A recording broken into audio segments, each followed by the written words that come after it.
Whether or not you plan to participate in the Winter of Care and Repair Challenge, we all have items we're responsible for maintaining. Although, if you're anything like me, there might be things you don't even notice that are well within your control to improve and will make your life better as a result. In this episode, we hear from a bunch of amazing Check Your Thread patrons about what items they intend to fix over the coming season and how they plan to do it, to provide inspiration for the rest of us. All that will kick off in just a couple of minutes, so please hang about. Welcome to Check Your Thread, the podcast that will help you sew more sustainably. My name's Zoe and I'm obsessed with sewing. I've been blogging about it for over 17 years and I'm the creator and host of the popular handmade wardrobe challenge, Me Made May.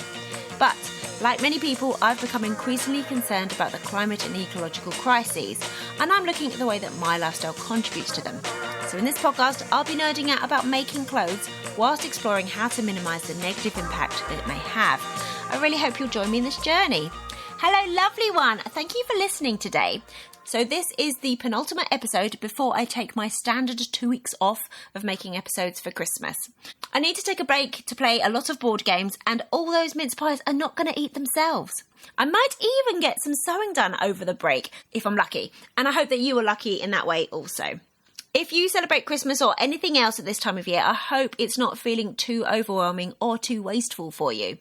Patrons of the podcast who engage in the community chat spaces may remember me going on a huge rant last year about the amount of waste that I was witnessing while staying in other people's homes over Christmas, which probably earned me the reputation of eco-twat. But my family is staying put at home this year, so hopefully we'll have more control over what gets consumed and how the debris gets disposed of. And as is often the case with trying to do things more sustainably, sometimes the best choice is to not do something. So one thing I'm planning on not doing this year is buying Christmas crackers. So for some, this might be a bit bar humbuggy, and I do get that view. Crackers were always a part of my Christmases growing up, but sometimes when you're an adult, it's okay to revisit a tradition and question whether or not it makes sense to continue it. Basically, Christmas crackers are super unsustainable for a number of reasons. Often they result in high volumes of single-use plastic or metal toys that almost immediately go into landfill. They also result in a ton of non-recyclable glitter and or foil, plus chemicals from the snap strip and mixed materials that contaminate recycling, leading to even more landfill filling. There's an excess of packaging, and let's face it, they're basically full of air, and shipping air around the world is a ridiculously unsustainable thing to do. Basically, the production, shipping and disposal of these disposable items create a really large environmental footprint. And I know that there are some more eco-friendly versions out there that are a bit better, but for me, those ones, they're just not better enough. And I know that I could make some reusable ones, but honestly, I'm not going to find the time needed to make those. We're just going to do without them this year and see if anyone even notices. But I'd love to hear if there's any festive or seasonal traditions that you've been questioning lately for sustainability reasons, or if there are any swaps that you've made for more sustainable options. So please email me, zoe@checkyourthread.com, or message me or tag me via Instagram @checkyourthread to let me know. This week, I get to thank Rebecca and Amy for signing up to support the podcast via Patreon. Huge thanks to them for giving me the Christmas present of making it more viable for me to continue making Check Your Thread. If you're interested in doing the same, please head over to patreon.com/checkyourthread. I recently scheduled the 2 December Mending meetups, the first of which is going to take place via Zoom on the very first day of the Winter of Care and Repair Challenge, which is the 21st of December. Which segues us nicely into this week's episode. As we have already established, I'm pretty nosy and I love finding out what other people are mending during the challenge and beyond. So this week's episode is an epic dose of that. Also, if you're an Instagram user, I highly recommend you follow the challenge's creator and last week's guest, Jeanna. She's the People's Mending on Instagram because she shares many of the acts of care and repair in her stories that she's been tagged into, so you can get nosy and inspired further still. And remember, there's a cool free Winter of Care and Repair tracker available, created by the amazing Check Your Thread patron Martin, and you can access that via the Check Your Thread Patreon, whether or not you're signed up to support the podcast. And I'll put a link to that in the show notes. So make sure you stick around to the end of this episode to hear an incredible song composed by the very talented mother of one of the podcast's patrons. It was composed to help remind us how to care for our sewing machines so that they don't need repair. I've popped the lyrics in the show notes for this episode also. Honestly, it's so epic, so don't miss it. So until next week, when I have a truly inspiring conversation with this wonderful woman who has a unique take on sewing resources, take care of yourselves and those who deserve it. Get hold of your free Winter of Care and Repair tracker and enjoy. I love finding out what other people meant during the Winter of Care and Repair and beyond. So let's hear what these amazing Check Your Thread patrons have planned for their personal challenges. Hi, I'm Diana from Germany, and this is my first time participating in Winter of Care and Repair. I love sewing, but mending often gets neglected, so the challenge is a perfect motivation. I've got loads of things that need fixing, like long sleeves with holes and holey socks in abundance. But I also want to tackle some non-clothing related topics. In our store we have an old egg-shaped chair that is inspired by the Pantone chairs. The white plastic leather on the chair is looking ragged and worn down after a few years of being used a lot, so I'm going to make a cover for it. I have some vintage 70s curtains in lime green boucle type fabric that would be perfect for the job. I need an upholstery needle, and I'm currently looking if someone could lend me one or if I can find one second hand. We also have some beautiful vintage chairs at our home, and our cat attacked them a bit too frequently, so I hope I can get around mending them as well. And I also want to spend some time looking after my shoes and repairing them where needed, so I'm really looking forward to the challenge. Hi Zoe, it's Sarah here from Canterbury in Kent.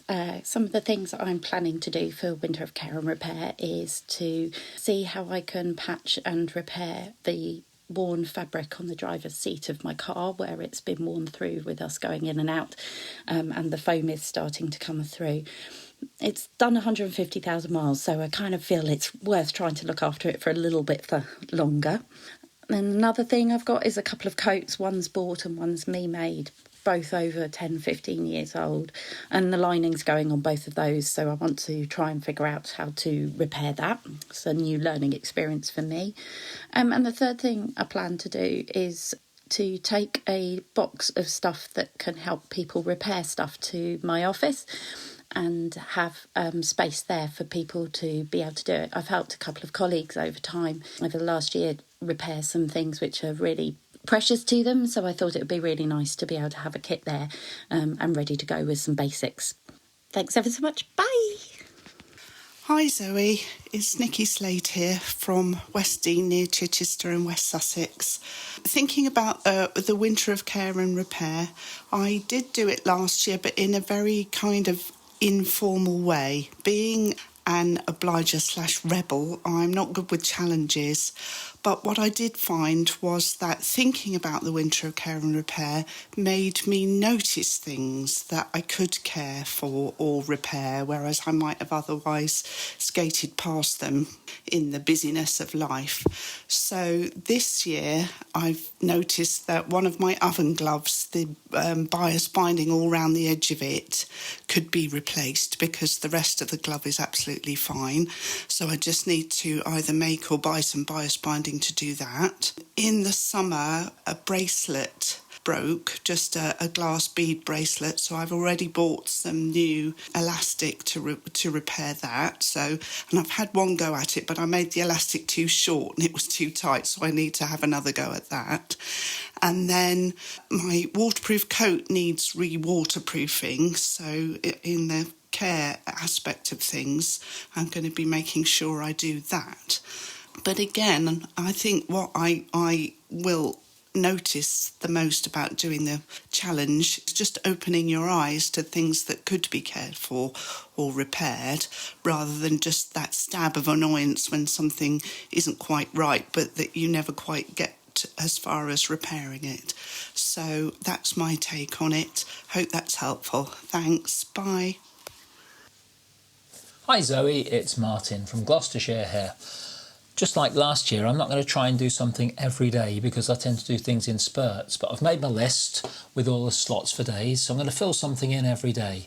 I haven't got anything really to repair clothes-wise, but I've got lots of scuba gear to service and lots of things to do around the house and property, so I reckon I can get something done on average every day for 3 months. Fingers crossed. Hi Zoe, it's Mary from Edinburgh in Scotland here. You were asking for feedback about Winter of Care and Repair.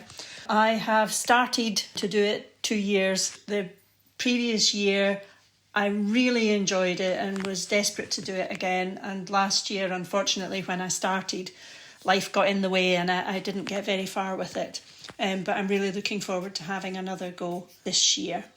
3 items that I intend to include in my Winter of Care and Repair this year.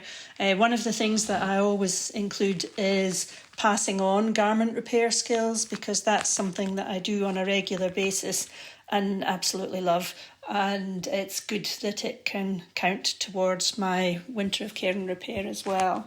The second thing that I'll definitely be doing is using up some of my scraps. In previous years I have done things like making Christmas party crowns, and the link for how to find out how to do that is in Arc Defo, because I used some of their dry waxed cotton mystery remnants for that. I'll make sure that I pass on the link to Zoe. The third thing that I'll definitely be doing is I loved Jeanna's tip about getting everything ready so that when you're sitting in the evening watching the television, you've got everything just there to hand and you can just get on with it and do it. And I have found in the past that that really makes a difference and really makes it much easier. So this year I'm really looking forward to getting properly stuck into my Winter of Care and Repair.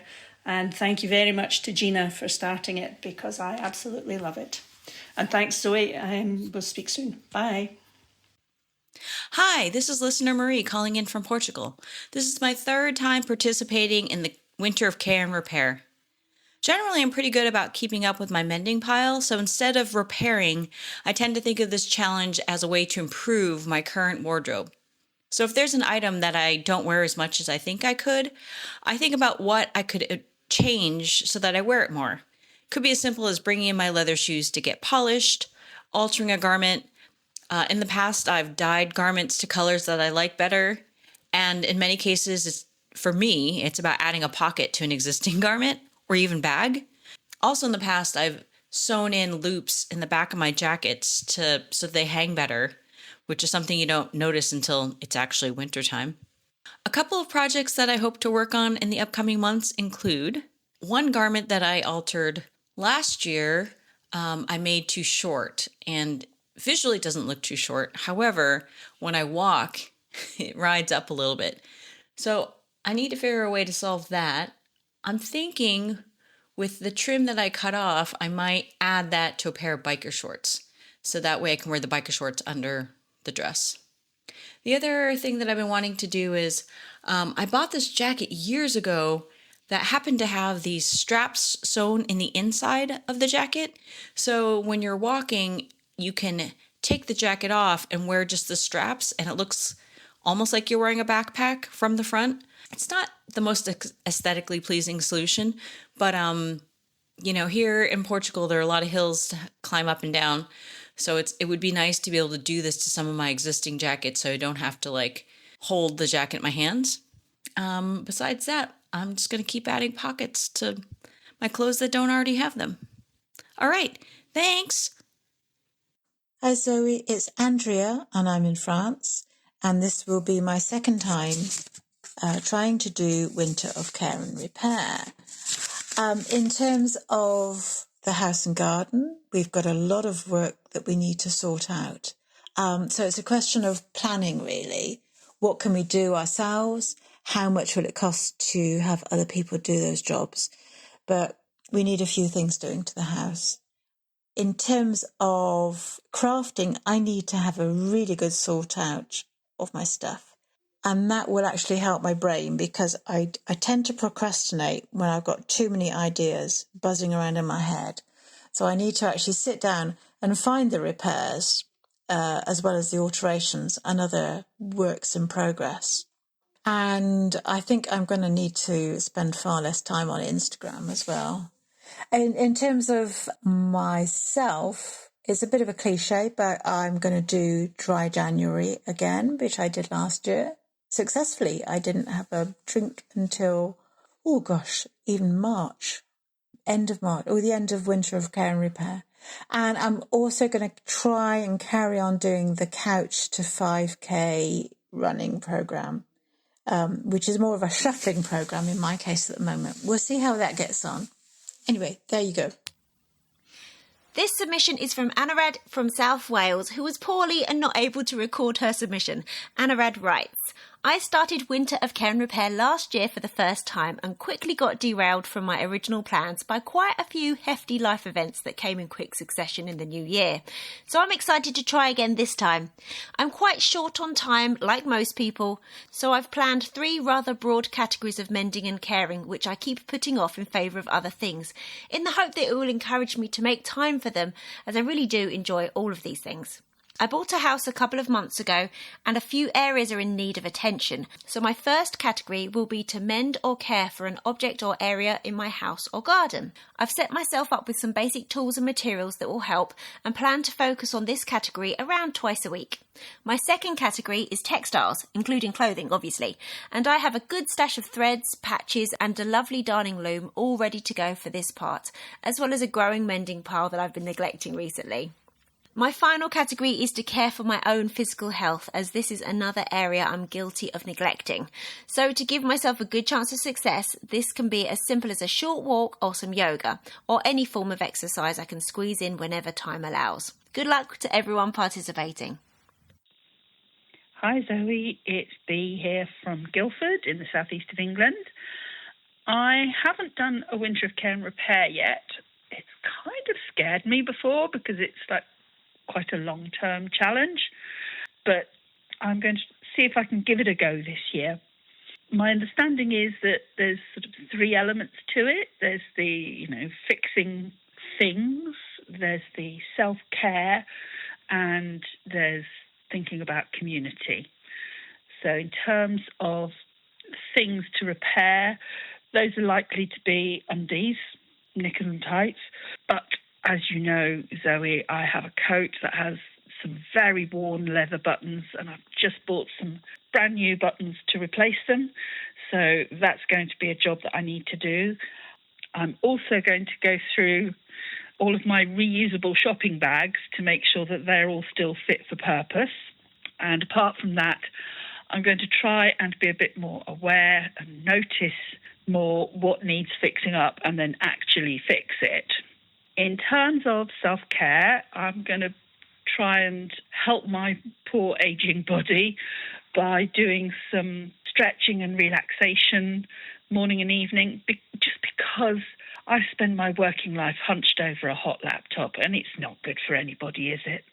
So hopefully I can build up a nice, healthy habit for that over the winter months. And then in terms of community, I'm going to try and use this time to find out what there is around here to promote mending and fixing and see if I can find some way to get involved with that. So it's research to see if that will lead to something more active. I hope everybody who's taking part in Winter of Care and Repair has a good time with it, that they find the things that they need to do and the things that they want to do align up, and it's a good season for them. Okay, good luck, everybody. Hi, Zoe. This is Jennifer from Ottawa, Ontario, Canada. I am doing the Winter of Care and Repair, I guess officially for the 3rd year, but only a little bit of mending went on the first couple of years, including mending my grandmother's 111-year-old sewing machine, her treadle. So this year I have a pile of mending that just keeps growing to work on, but my special things are a pair of jeans for my 30-year-old daughter who has ripped out the knees, and she would like the knees to look like knees again. So I'm going to try to patch it so it looks like jean. I've seen it on a video before, but I've never tried it, so that'll be interesting. I'm working on a light weight down coat with multiple worn spots that my dad wears under his work winter overalls that he wears it under to do all the outside jobs. And so that's kind of important to do early on. And then a suitcase. I have a carry-on suitcase that I don't want to replace that has the zipper pulling away from the interior lining pocket. And I haven't figured out that. I figure there's some double-sided tape involved and fabric and trying to get my suitcase under my sewing machine arm. We're going to see. And if not, I guess there's a lot of hand sewing going to happen. Anyway, thanks very much. And looking forward to hearing what everyone else is working on. Hi, this is Patricia, and I'm living in Ireland. I've never participated in the Winter of Care and Repair, but I have a pile of things I'd like to get fixed. And one of the things is socks, woolen socks. I have repaired the socks before, usually using darning, but I'm thinking about trying maybe some needle felting on bits where it might be not as obtrusive for it to be a bit thicker. I also have a few dresses that I've made through the years with a double layer bodice, and I've noticed that under the arms they've gotten very, very worn and there's holes. They look pretty tattered, to be honest, even though people don't really see them. I usually would wear a cardi over them or something like that, but I'd really like to repair them because I spent a lot of time and money, of course, on the fabric, and I'd really like to extend their life as long as possible. So I'm looking forward to participating this year for the first time, and those are my projects. Thanks, bye. Hi Zoe, it's Sarah from Wiltshire in England. This is my first year knowing of the Winter of Care and Repair, and I expect that most of my time will be spent sewing the chinos that my husband has collected over the years, which he doesn't think fits him well. Most of them he wants tapered in at the legs or shortening the length, so neither of which are particularly fun jobs. So please wish me luck on keeping my enthusiasm in doing them, because it's not a job that I enjoy, but it needs to be done so that at least the chinos are not going to waste. Hello Zoe, my name is Mel and I live in Surrey in the UK, and this will be the first time that I have participated in WOCA. And what I'm going to do is alter a duvet. It's far too big for the bed, so that's just one thing that I can think of now. The other thing is to go through my son's wardrobe and just fix all the buttons, all the bits that need mending, the tears and things like that. But the reason for my message is that I volunteer at the Lighthouse and we have a sewing project, and we have one lady who comes in, and each week she brings at least 2 or 3 items that she wants to repair or make bigger or smaller. And I look at these items and I think, gosh, you could go and buy a replacement, but her enthusiasm and perseverance at achieving what she wants to achieve is just so motivating. Thank you, Zoe. This submission comes from Hannah, who lives in York in the UK. This will be my second time participating in the Winter of Care and Repair. I have 2 woolen blankets that we keep in the car. I've had them since university, 20 plus years, as my dad instilled in me that blankets in the car for safety were essential. Both have holes in them, possibly age-related. I've already washed them, but they're back in the car because we had a journey in bad weather recently. I need to get them back out and mend the holes. I'm planning on using a speed weave and haven't decided whether to use contrast colours or to blend in yet. How do I intend to do the Winter of Care and Repair? With Mending Bingo. I have a bingo notepad, so I've been listing mends that I can tick off. When I've done them all, I may treat myself. Hi Zoe, I wasn't going to contribute because I don't have the ability to plan anything, but I thought this would amuse you. Oh, it's Catherine from Manchester Way. I have just attached a little portable. I think it's meant to be like a reading light. It's got a kind of metal flexible arm with a light on the end. Sorry about the cat. And I have attached it to my sewing machine in order to illuminate things better, both when I'm sewing, but also because it's flexible and can be moved around. I can also angle it to illuminate hand sewing. If I'm sewing in my lap or like pinning things, as you always do, pin it against your thigh, if you're me. I'm very pleased with it. I've attached it with the tie of a skirt that I used to wear in the 90s. And because it's kind of tied on, then you can remove it if you want to put the light somewhere else. And because it's tied on, it's also, I can tuck my scissors into the tied bit. I'm so happy with this. It's cost me $0 and taken me about 20 minutes. I'm not sure if it even counts. Bye. Hi, this is Yonah in the northeast part of the United States on Quinnipiac land.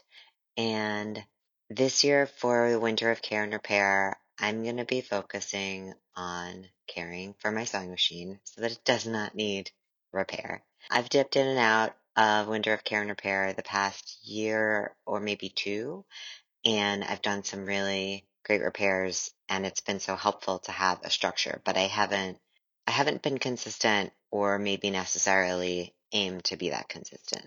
And this year, that is something that I want to do. And one of the main ways I want to care for my sewing machine is by not hitting my needle plate or my presser foot with my needle. I've done it so many times that I needed to replace a pretty expensive needle plate. And so my mother came to visit me, and together we had a slumber party. We watched Addams Family Values, which is the only acceptable movie if you're in the US for Thanksgiving weekend. It's my personal opinion. And we were inspired to write a song together to help me and anyone else so affected to remember to change our settings anytime we're switching from straight to zigzag or moving needle position, where it might put our needle plates or presser feet at risk. So please enjoy this song, music and lyrics by me and my mom. Thanks.